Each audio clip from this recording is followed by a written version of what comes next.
सुप्रभात विद्यार्थियों, मैं सुमन आपकी हिंदी की अध्यापिका आज फिर एक नए अध्याय के साथ आप सबके समक्ष प्रस्तुत हुई हूँ। बच्चों, आज हम अपनी हिंदी व्याकरण का अध्याय 20 पढ़ेंगे, जो कि है हमारा विराम चिन्ह। विराम चिन्ह हमारे लिए एक बहुत ही महत्वपूर्ण चिन्ह होता है हमारी हिंदी भाषा में। तो आज हम विराम चिन्ह के बारे में जानेंगे कि विराम चिन्ह किस प्रकार से लगाए जाते हैं और कौन से लगाए जाते हैं, कहाँ लगाए जाते हैं, कैसे हम इनका प्रयोग कर सकते हैं। सबसे पहले हम जानेंगे कि विराम चिन्ह होते क्या हैं। देखिए, विराम चिन्ह हम किसे कहते हैं?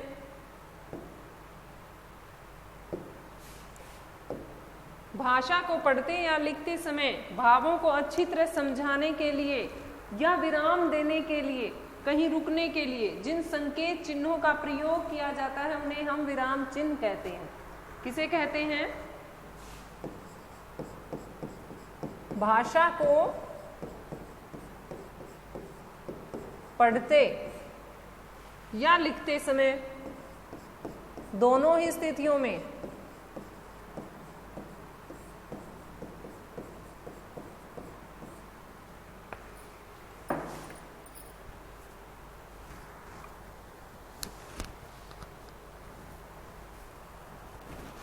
भावों को अच्छी तरह समझाने के लिए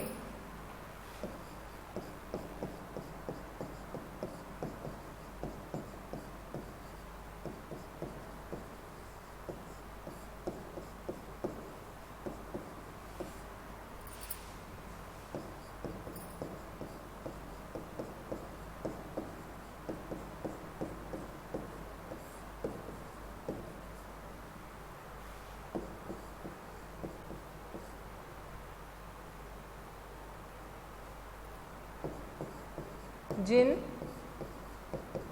संकेत चिन्हों का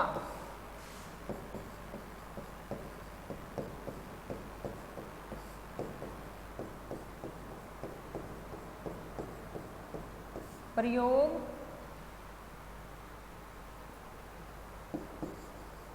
किया जाता है तो वो क्या कहलाते हैं? उसे हम विराम चिन्ह कहते हैं।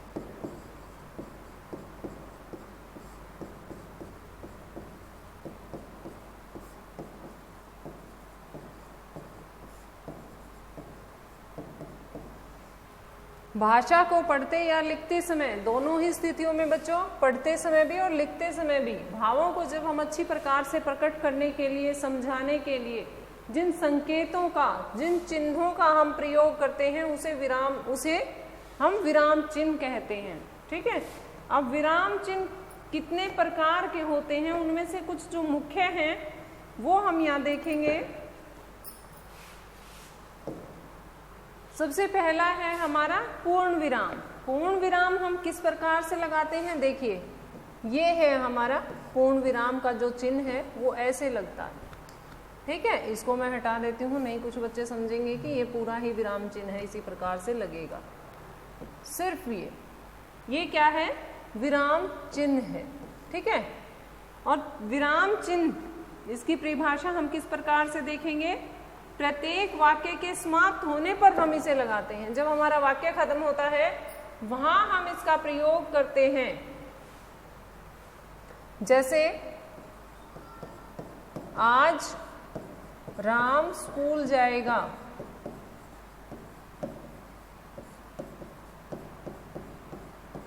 तो इसके बीच में हमने कहीं पर भी विराम चिन्ह का प्रयोग नहीं किया। इसके अंत में यहाँ होगा, यहाँ हमारा वाक्य खत्म हो गया, तो वाक्य की समाप्ति पर हम पूर्ण विराम का जो चिन्ह है वो लगाते हैं।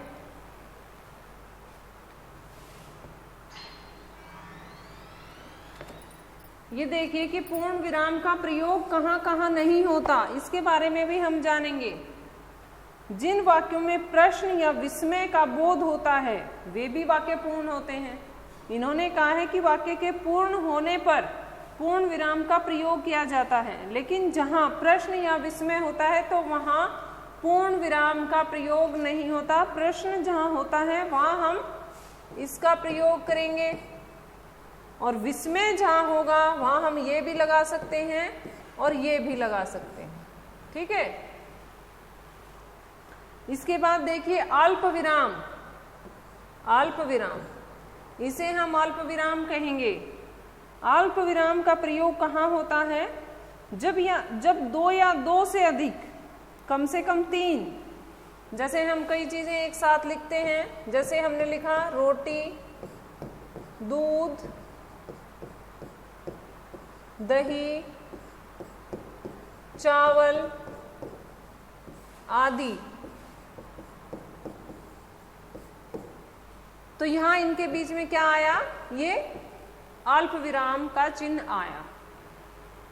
तो जहां 2 या 2 से अधिक, कम से कम 3 जरूर होने चाहिए और जोड़े जाएं और से जोड़े जाएं, तब अंतिम 2 शब्द छोड़ अन्य सभी शब्दों से पहले अल्प विराम आता है।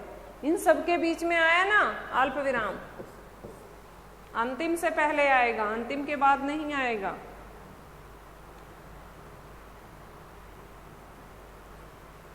अब ध्यान से देखिए, यदि शब्दों की पुनरावृत्ति हो या उन पर जोर दिया जाए तो अल्प विराम का प्रयोग कुछ अलग तरीके से भी होता है। वो कैसे होता है वो देखिए, जैसे हाँ हाँ, अब यहाँ ये 2 बार हाँ बोल रहा है और बहुत जोर लगा कर बोल रहा है, हाँ हाँ तुमने ऐसा कहा था या तुमने ही कहा था।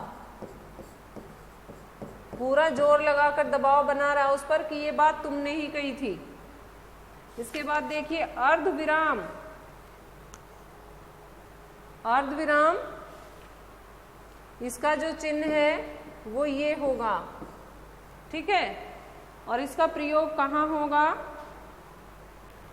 विरोध दर्शाने वाले प्रधान उपवाक्यों के बीच में अर्ध विराम का प्रयोग होता है। और वो किस प्रकार से होता है वो हम जानेंगे।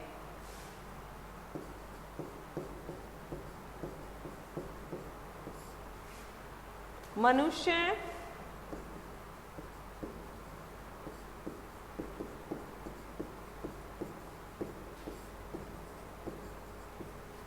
कुछ सोचता है,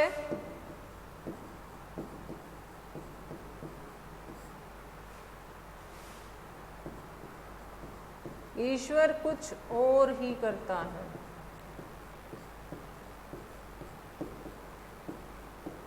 सब चीजें तो जो मनुष्य चाहता है वो नहीं हो पाती ना। तो अर्ध विराम का प्रयोग किस प्रकार से होता है?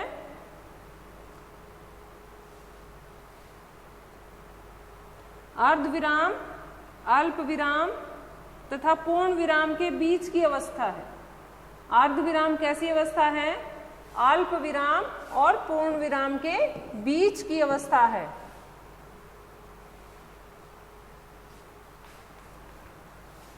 जहां पर एक वाक्य या दूसरे वाक्यांशों के साथ दूर का संबंध प्रकट करते हुए अधिक ठहरने की आवश्यकता अनुभव करें, वहां अर्ध विराम चिन्ह का प्रयोग किया जाता है। इसके बाद देखिए प्रश्नवाचक चिन्ह किस प्रकार से हम प्रयोग कर सकते हैं। प्रश्नवाचक चिन्ह, पहले हम इसके बारे में जानेंगे। जिस वाक्य में प्रश्न पूछने का भाव होता है, कब, कहाँ, किसने, जहां प्रश्न पूछा जाए, जहां प्रश्न सूचक शब्द हमें नजर आए। क्या राम कल दिल्ली गया था? ये साइन, इसका चिन्ह, इसका ये होगा।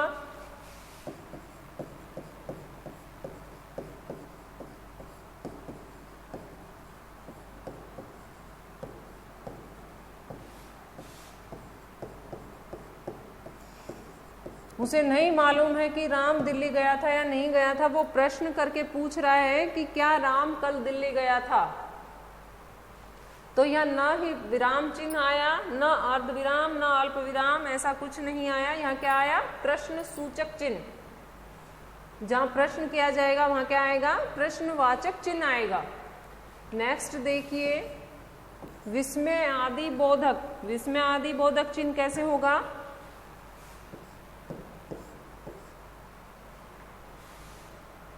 हर्ष, शोक, विस्मय, गलानी, कहीं बदबू आ रही है, कहीं हमें खुशबू आ रही है, कहीं हम खुश हो रहे हैं, कहीं हम दुखी हो रहे हैं। तो उनके जो चिन्ह हैं, उनके जो शब्द हैं, वो हम अलग अलग प्रकार से प्रयोग करेंगे।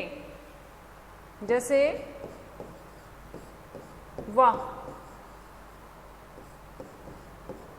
कितना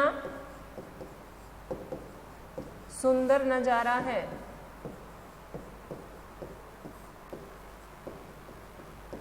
ठीक है। अब जैसे पीछे उसमें आया था पिछले वाक्य में, बाप रे कितना बड़ा सांप। हैरानी के लिए अलग शब्द होगा,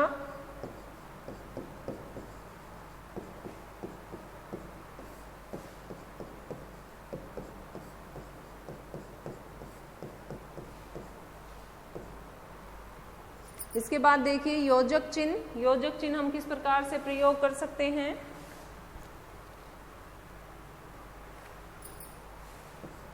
ये योजक चिन्ह होगा बच्चों, दो पुनरुक्त शब्दों और युग्म शब्दों के बीच में यह चिन्ह लगाया जाता है। जैसे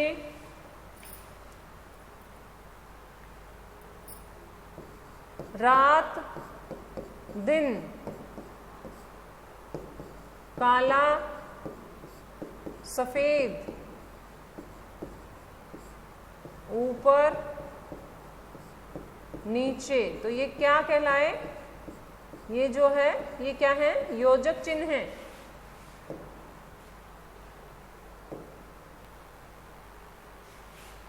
इसके बाद देखिए उद्धरण चिन्ह।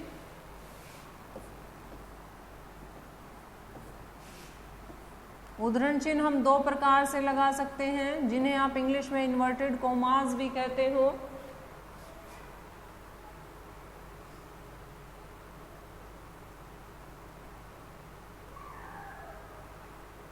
ये दो प्रकार के होते हैं योजक चिन्ह। एक में मैंने एक एक को लगाया, एक में मैंने दो दो लगाया, डबल कर दिया। जब दो खंड समान रूप से प्रधान हो और लुप्त रहे तो उनके बीच में क्या आता है? ये योजक चिन्ह का प्रयोग हम करते हैं।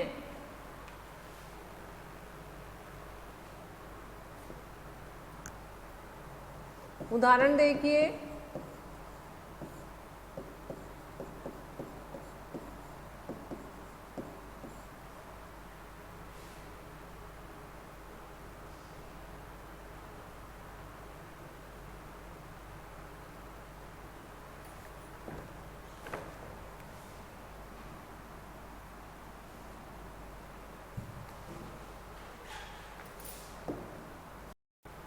उद्धरण चिन्ह का उदाहरण देखिए बच्चों, गोपाल दास, नीरज,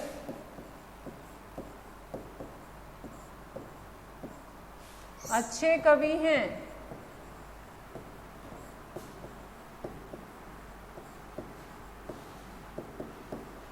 ठीक है।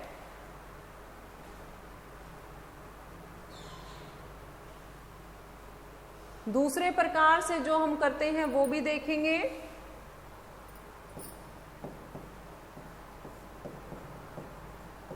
दादी ने कहा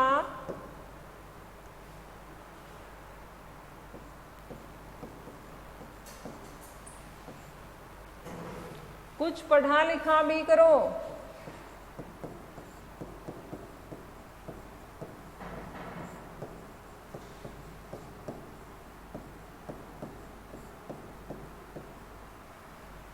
तो उद्धरण चिन्ह का प्रयोग हम दो प्रकार से इस प्रकार कर सकते हैं। इसके बाद देखिए कोष्टक चिन्ह। कोष्टक चिन्ह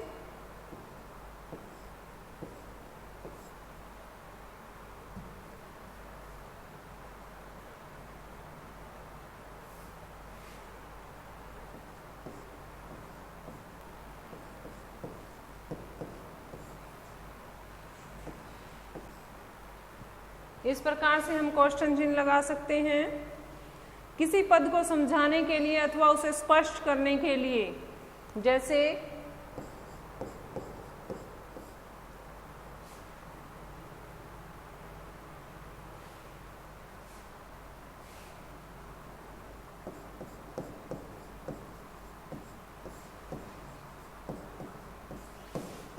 पाटलिपुत्र का दूसरा नाम है पटना। तो हो सकता है कि कोई पाटलिपुत्र से ना समझे,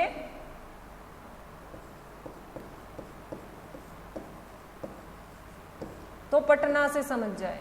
तो ये क्या है? कोष्ठक चिन्ह है। एक बार फिर से हम इसे रिपीट करते हैं इस लेसन को। देखिए, हम विराम चिन्ह किसे कहते हैं? सबसे पहले ये देखेंगे कि हम विराम चिन्ह किसे कहते हैं। भाषा को पढ़ते या लिखते समय भावों को अच्छी प्रकार से समझाने के लिए हम जिन संकेतों का, किसके लिए? भाषा को पढ़ते या लिखते समय भावों को अच्छी प्रकार से समझाने के लिए जिन संकेतों का हम प्रयोग करते हैं, जिन चिन्हों का हम प्रयोग करते हैं, उन्हें क्या कहा जाता है? विराम चिन्ह कहा जाता है। उसके बाद देखिए पूर्ण विराम। कुछ प्रमुख जो हमारे विराम चिन्ह हैं वो इस प्रकार से हैं। सबसे पहला है पूर्ण विराम। ये हमारा वाक्य जब पूर्ण हो जाता है हम उसके बाद लगाते हैं वाक्य पूर्ण होने पर। अब वाक्य तो हमारा प्रश्न रूप में भी पूर्ण होता है, लेकिन जब हमारा प्रश्न रूप में वाक्य पूर्ण होता है तब हम इसका प्रयोग करते हैं, प्रश्नवाचक चिन्ह का। दूसरा है हमारा अल्प विराम। अल्प विराम जैसे 2, 3 कम से कम 3 चीजें होनी चाहिए, एक जैसी हो और हम उनको लिख रहे हो, तो उनके बीच में हम क्या लगाएंगे? अल्प विराम लगाएंगे। इसके बाद देखिए अर्ध विराम, जहां पर एक वाक्य या वाक्यांश दूसरे के साथ दूर का संबंध प्रकट करते हुए अधिक ठहरने की आवश्यकता अनुभव करे, तो वहां क्या लगेगा? अर्ध विराम लगेगा। ठीक है। नेक्स्ट देखिए प्रश्नवाचक चिन्ह। प्रश्नवाचक चिन्ह का जो हम प्रयोग है वो हम किस प्रकार से करेंगे? प्रश्न का बोध होने पर वाक्य के अंत में, जब हमें वाक्य देखा, वाक्य हमने पढ़ा और वहां हमें प्रश्न का बोध हो रहा है, तो हम क्या लगाएंगे? ये वाला चिन्ह लगा देंगे। फिर है सॉरी बच्चों, विस्मय आदि बोधक चिन्ह, जहां हैरानी प्रकट की गई हो, हर्ष सूचक शब्द हो, शोक सूचक शब्द हो, विस्मय हो, ठीक है, वहां क्या लगेगा? ये वाला चिन्ह लगेगा। जैसे वाह कितना सुंदर नजारा है, हाय रे, बाप रे, छी छी, इस तरह के कई शब्द हैं विस्मय आदि बोधक, उनका हम प्रयोग कर सकते हैं और वहां पर ये वाला चिन्ह लगेगा। नेक्स्ट है बच्चों योजक चिन्ह। योजक चिन्ह जैसे रात दिन, काला सफेद, ऊपर नीचे, हीरे मोती, सोना चांदी, इनमें क्या लगता है? योजक चिन्ह का प्रयोग होता है। नेक्स्ट है उद्धरण चिन्ह। उद्धरण चिन्ह का हम किस प्रकार से प्रयोग कर सकते हैं? उद्धरण चिन्ह 2 प्रकार से प्रयोग होता है। एक तो ये इकहरा होता है उद्धरण चिन्ह, एक दोहरा होता है उद्धरण चिन्ह।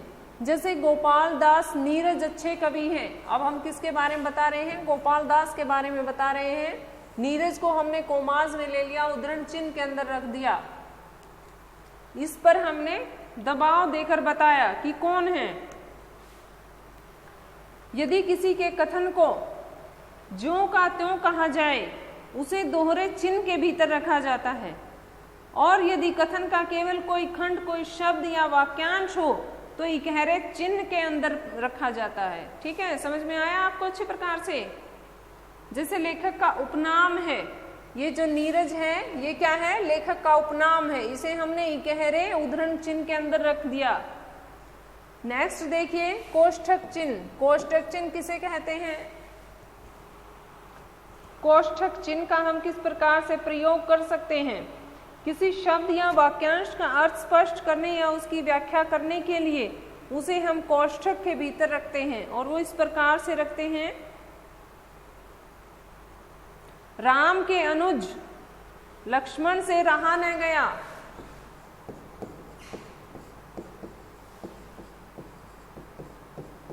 राम का जो अनुज है वो कौन है?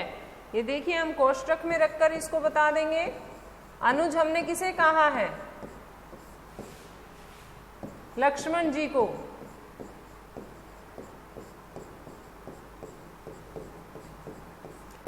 बच्चों इसी के साथ ये अध्याय हमारा समाप्त होता है। मैं आशा करती हूँ आप सभी को समझ में आया होगा। फिर भी अगर आपको कोई संदेह हो, कोई शंका हो, तो आप अपने अध्यापक या अध्यापिका से उसके विषय में चर्चा कर सकते हैं। धन्यवाद।